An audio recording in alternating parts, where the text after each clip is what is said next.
Hello friends and all my dear students, Bhagwati PG college online classes में आपका एक बार फिर से स्वागत है। बीएससी सेकेंड ईयर में हमारा जो टॉपिक चल रहा था लास्ट, वह था मेरिस्टेम, जिसमें हमने मेरिस्टेम के सामान्य लक्षण तथा मेरिस्टेम का क्लासिफिकेशन पढ़ा। मेरिस्टेम के क्लासिफिकेशन में देखें हम तो हमने क्लासिफिकेशन पढ़ा था, उसमें दो प्रकार का आधार हमने बता दिया था। उसके आधार पर क्लासिफिकेशन बताया था। पहला जो बताया था मैंने आपको, वह बताया था उत्पत्ति व विकास के आधार पर। किसके आधार पर? उत्पत्ति व विकास के आधार पर। ठीक है। दूसरा जो बताया था मैंने आपको, वह बताया था पादप में स्थिति के आधार पर। किसके आधार पर? पादप में स्थिति के आधार पर। ठीक है। आज हम इसी को आगे बढ़ते हुए दो आधार हो रहे हैं जिसके आधार पर मेरिस्टेम का वर्गीकरण किया गया है। ठीक है। तीसरा जो आधार आज हम पढ़ने वाले हैं वह है कार्य के आधार पर। किसके आधार पर? कार्य के आधार पर।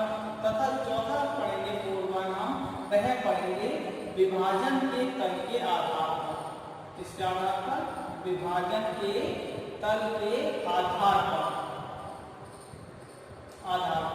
ये हमारे दो पॉइंट्स हैं जो आज हम उनको कंटिन्यू करने वाले हैं। कार्य के आधार पर देखें जो मेरिस्टेम होता है। ठीक है। कार्य के आधार पर मेरिस्टेम प्रमुख रूप से तीन प्रकार का होता है। कितने प्रकार का? पहला, दूसरा और तीसरा। तीन प्रकार के मेरिस्टेम होते हैं कार्य के आधार पर। पहला जो मेरिस्टेम होता है उसको कहते हैं हम प्रोटोडर्म। क्या कहते हैं? प्रोटोडर्म। ठीक है। दूसरा जो होता है वह होता है ग्राउंड सिस्टम। ठीक है। Ground meristem. दूसरा जो है सेकंड वन ग्राउंड मेरिस्टेम कार्य के आधार पर। तीसरा जो होता है वह होता है प्रोकैम्बियम। ठीक है। कौन सा होता है? प्रोकैम्बियम। ठीक है। ये तीन प्रकार के कार्य के आधार पर मेरिस्टेम में वर्गीकरण किया गया है। प्रोटोडर्म को कहते हैं हम हिंदी में अधित्वक। क्या कहते हैं? अधित्वक। ठीक है। इसकी क्या विशेषताएं होती है? देखो इस कहां पर उपस्थित होता है और क्या कार्य करता है। प्रोटोडर्म जो है वह पादप में तरुण अंगों में, कौन से अंगों में?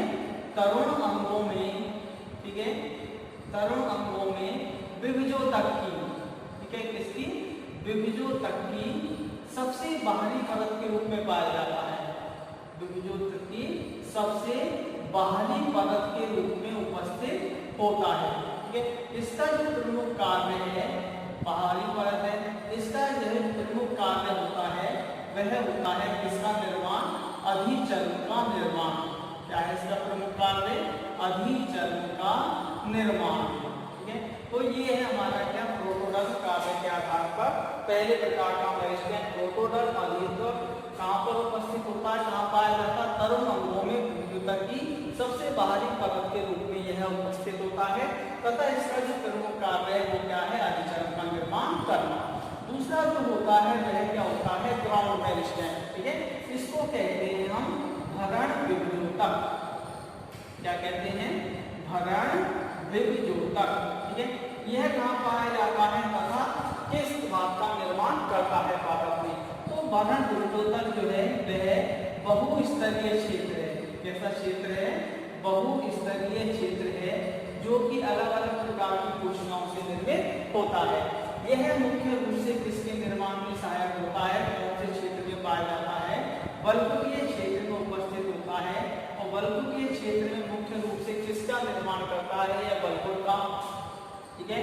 बल्कुल का निर्माण करता है, मज्जा का निर्माण करता है, मज्जा रश्मियों का निर्माण करता है, परिरंभ का निर्माण करता है। इनके निर्माण में यह सहायक होता है। ठीक है। बल्कुल जो है बहुस्तरीय क्षेत्र है, भरण विभजोतक बल्कुकीय क्षेत्र में पाया जाता है और बल्कुकीय क्षेत्र का निर्माण करता है, जैसे बल्कुल, मज्जा, परिरंभ आदि संरचनाओं का निर्माण करता है। तीसरा जो है वह है प्रोकैम्बियम। क्या है? प्रोकैम्बियम। ठीक है। इसको बोलते हैं प्राथमिक संवहन विभजोतक। क्या बोलते हैं? प्राथमिक संवहन विभजोतक। इसका जो प्रमुख कार्य है यह सबसे केंद्रीय भाग में उपस्थित होता है। कहां पर उपस्थित होता है? सबसे केंद्रीय भाग में उपस्थित होता है, ठीक है। और यह मुख्य रूप से किसके रूप में कार्य करता है, प्राथमिक संवहन ऊतक का निर्माण करता है, ठीक है। प्राथमिक संवहन ऊतक के निर्माण में सहायक होता है और किसका निर्माण करता है, आगे जाकर वैस्कुलर बंडल के निर्माण करते हैं, इसके अंतर्गत जाइलम और फ्लोएम का निर्माण होता है।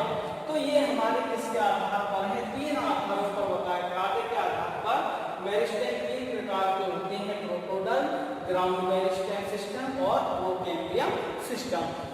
अब देखें हम जो हमारा फोर्थ है, ठीक है, वह है विभाजन के तल के आधार पर, ठीक है। फोर्थ वन है विभाजन के तल के आधार पर। विभाजन के तल के आधार पर भी इसको हम तीन भागों में बांट सकते हैं।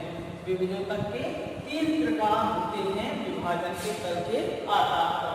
तीन प्रकार जो है वो कौन कौन से हैं देखें। पहला जो प्रकार है हमारा इसका वह होता है रिव या इसको कह दें फाइव मेरिस्टेम, ठीक है, रिव या फाइव मेरिस्टेम, ठीक है। दूसरा जो होता है वह होता है प्लेट मेरिस्टेम, जैसा प्लेट मेरिस्टेम, ठीक है।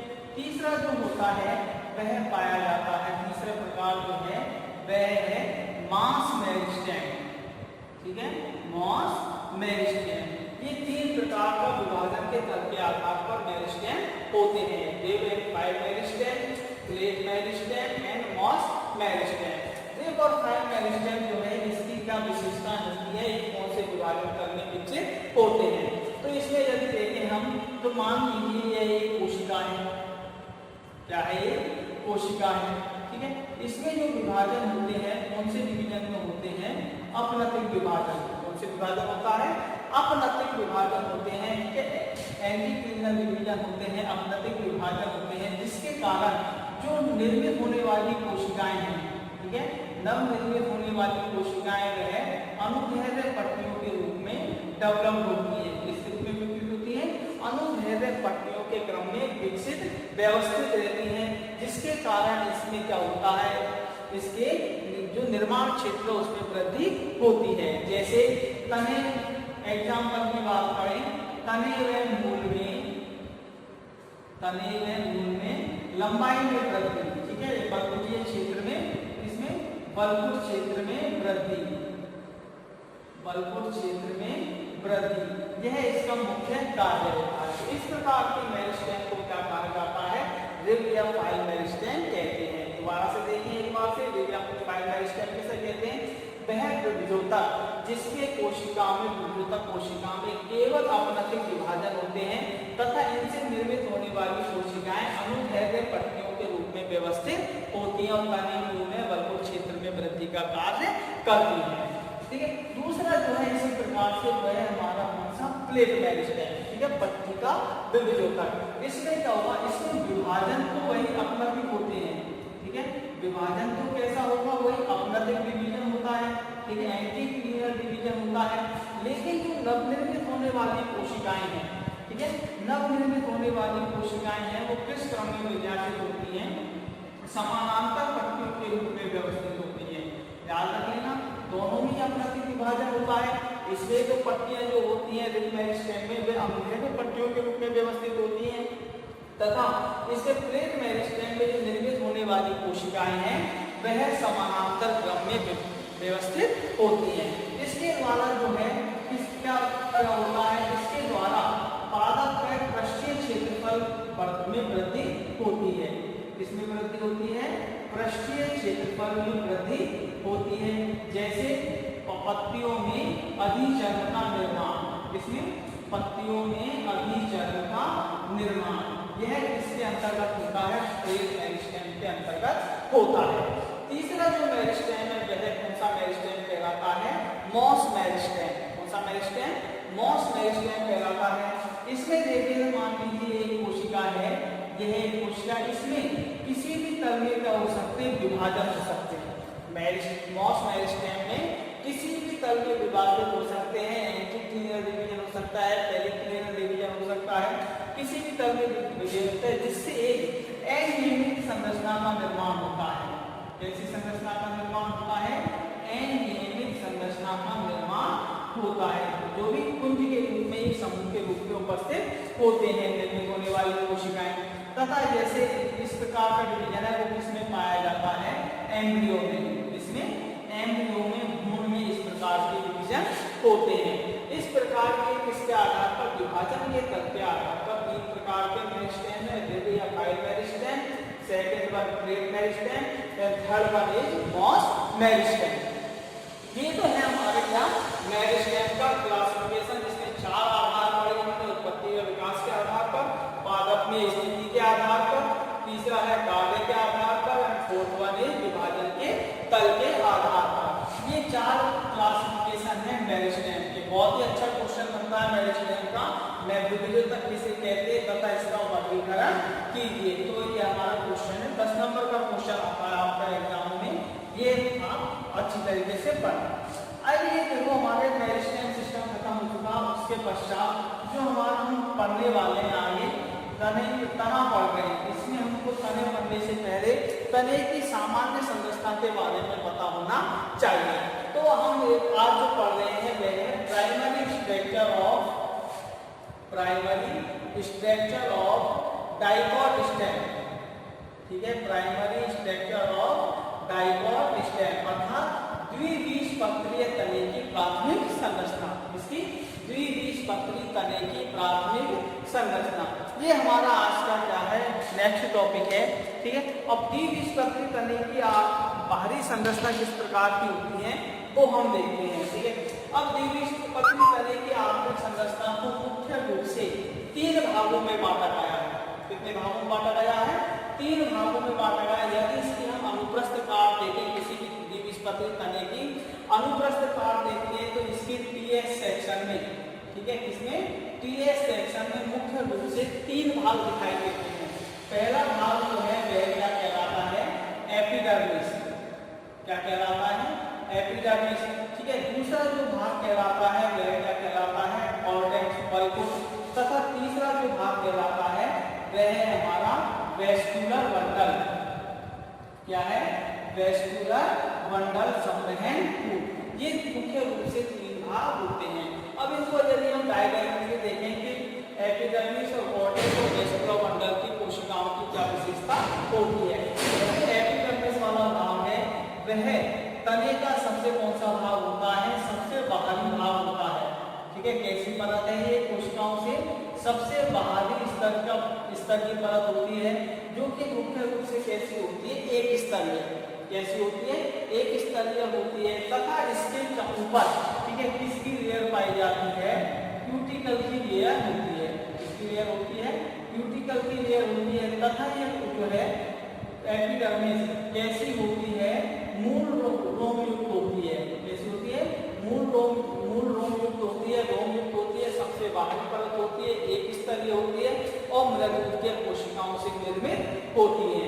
ये किसकी विशेषता? हमारे एपिडर्मिस। तो इसकी एपिडर्मिस की क्या विशेषताएं हैं?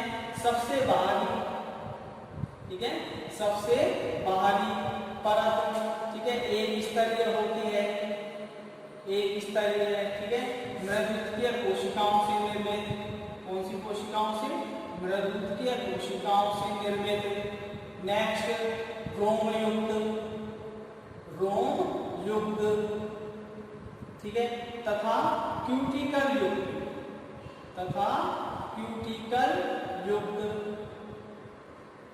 जो परत होती है वह क्या कहलाती है? हमारी एपिडर्मिस कहलाती है। ठीक है, अब एपिडर्मिस के जो नीचे का भाग होता है, बहुस्तरीय क्षेत्र होता है, वह कौन सा क्षेत्र होता है? कॉर्टेक्स कहलाता है। यह क्या है? एपिडर्मिस के नीचे स्थित होता है और कैसा क्षेत्र होता है? बहुस्तरीय क्षेत्र होता है। ठीक है, इधर देखें हम बहुस्तरीय क्षेत्र में, तो इस क्षेत्र में मुख्य रूप से हमको 2 भाग दिखाई देंगे वर्गों वाले भाग में। ठीक है, ये देखिए हम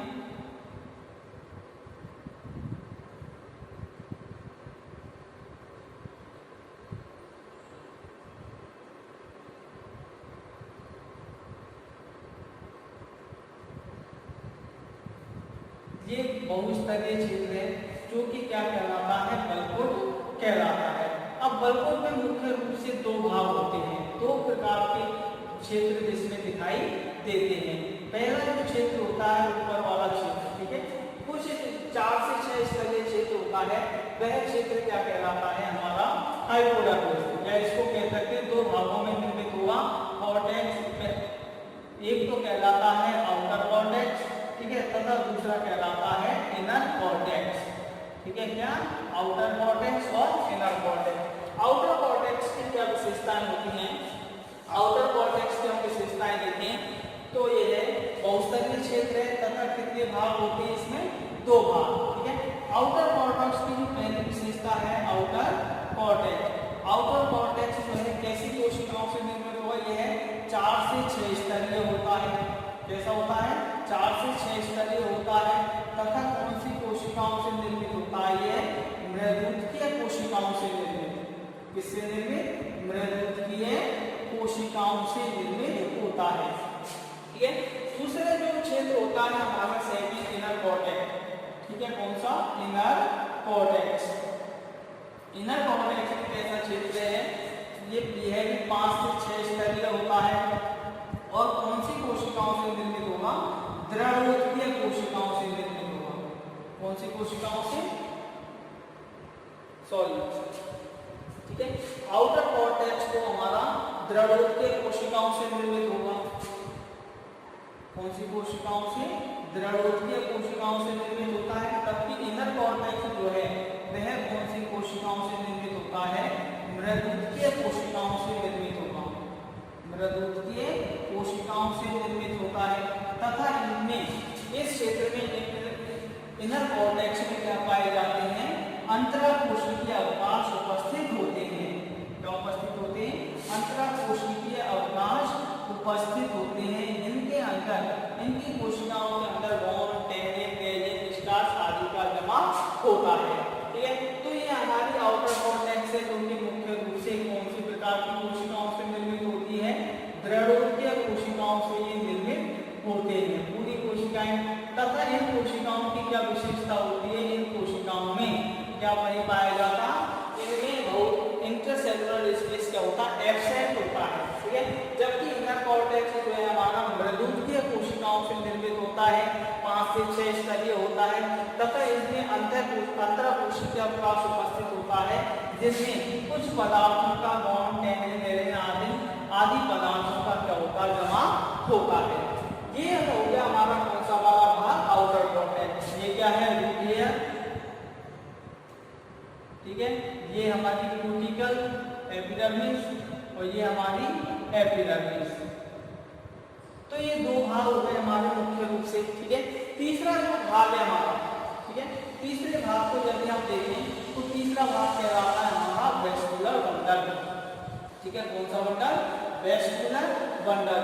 वेस्कुलर बंडल से पहले जो इनर कॉर्टेक्स की सबसे आंतरिक परत होती है, क्या होती है, इनर कॉर्टेक्स की सबसे जो आंतरिक परत होती है वह किसके रूप में कार्य करती है, एंडोडर्मिस के रूप में कार्य करती है, यह किसके रूप में कार्य करेगी, एंडोडर्मिस के रूप में कार्य करती है, ठीक है।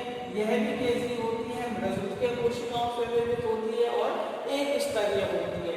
इस स्तर की क्या विशेषता पाई जाती है, एंडोडर्मिस की क्या विशेषताएं होती हैं, एंडोडर्मिस में क्या पाया जाता है, कैस्केडियन पट्टिकाएं पाई जाती हैं, क्या पाई जाती हैं, कैस्केडियन पट्टिकाएं पाई जाती हैं।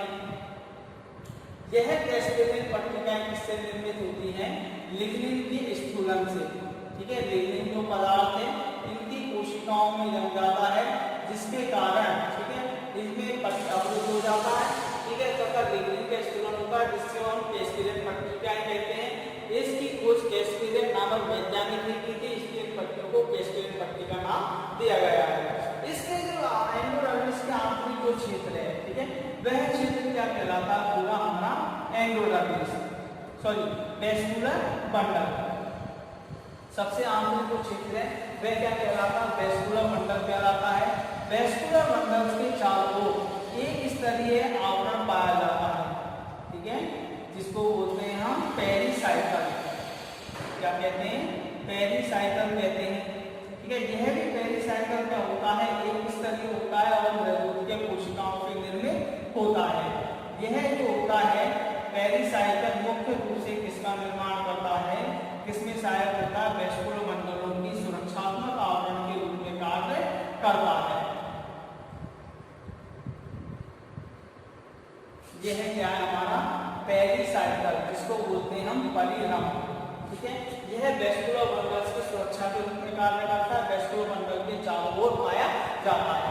वेस्कुलर बंडल्स की विशेषताएं देखें हम तो इसमें वेस्कुलर बंडल्स जो है मुख्य रूप से किसमें विकसित होते हैं, एक वलय के रूप में विकसित पाए जाते हैं तथा यह 5 से 6 हो सकते हैं इसमें, ठीक है, 5 से 6 हो सकते हैं। इनकी क्या विशेषताएं होती हैं वेस्कुलर बंडल की, वो देखते हैं हम, ठीक है। वेस्कुलर बंडल्स में क्या पाए जाते हैं, हमारे जाइलम और फ्लोएम क्या उपस्थित होते हैं, जाइलम और फ्लोएम उपस्थित होते हैं।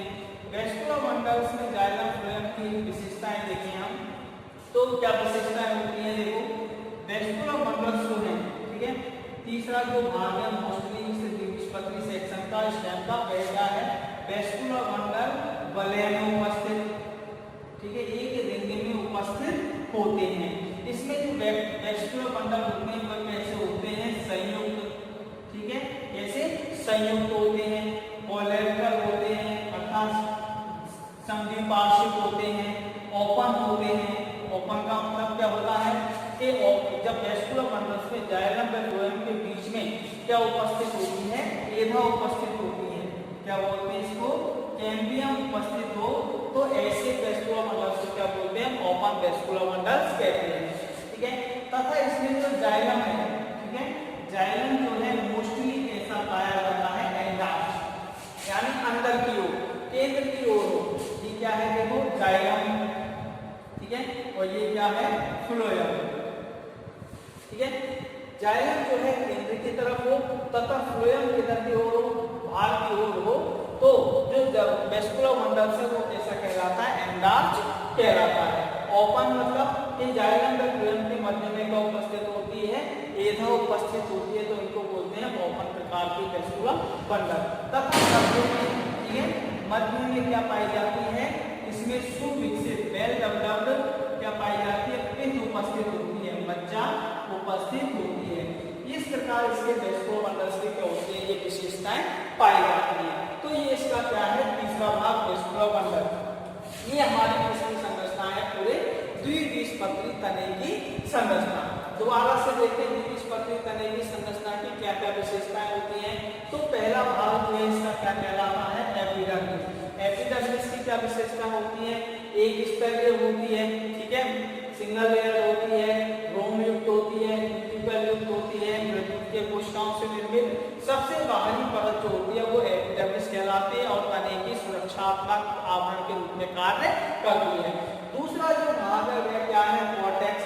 कॉर्टेक्स जो होता है मुख्य रूप से दो भागों में विभेदित होता है।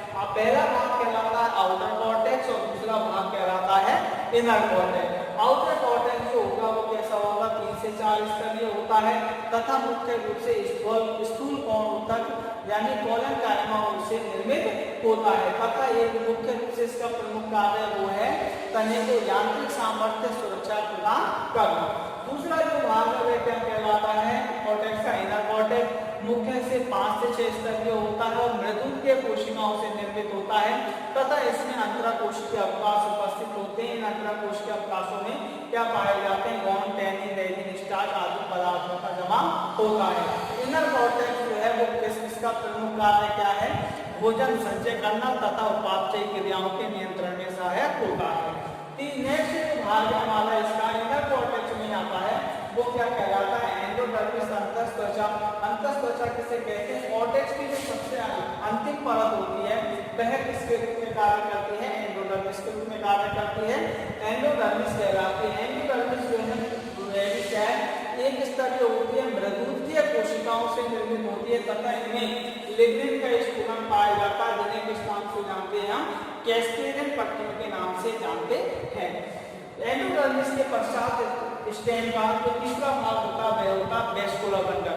वेस्कुलर बंडल जो है चारों ओर से, ठीक है, एक स्तरीय परिरंभ द्वारा घिरा रहता है, पेरिसाइकल द्वारा घिरा रहता है। वेस्कुलर बंडल्स की क्या विशेषता होती है, वेस्कुलर बंडल 5 से 6 उपस्थित होते हैं, वलय में उपस्थित होते हैं, संयुक्त होते हैं, कोलेटरल होते हैं, ओपन होते हैं तथा जाइलम एंडार्च होता है तथा सबसे केंद्रीय ऊर्जा उपस्थित होती है। जाइलम और फ्लोएम का कार्य हम जानते हैं। जाइलम जो है जल में खनिज लवणों के संचालन में सहायक होता है तथा जो फ्लोएम होता है वह भोज्य पदार्थों के संवहन में सहायक होता है। तो ये है हमारे किसकी प्राइमरी स्ट्रक्चर और डाइकोट स्टैंड। ठीक है, द्विबीजपत्री तने की प्राथमिक संरचना। ठीक है, आशा करता हूँ आपको आज का वीडियो पसंद आया होगा। ठीक है, नेक्स्ट वीडियो में इसी को कंटिन्यू करते हुए, ठीक है, तने में जो हमारे ऊतक सिस्टम पढ़े हैं हमने जाइलम फ्लोएम उनके बारे में जानकारी स्टडी करेंगे। Thank you.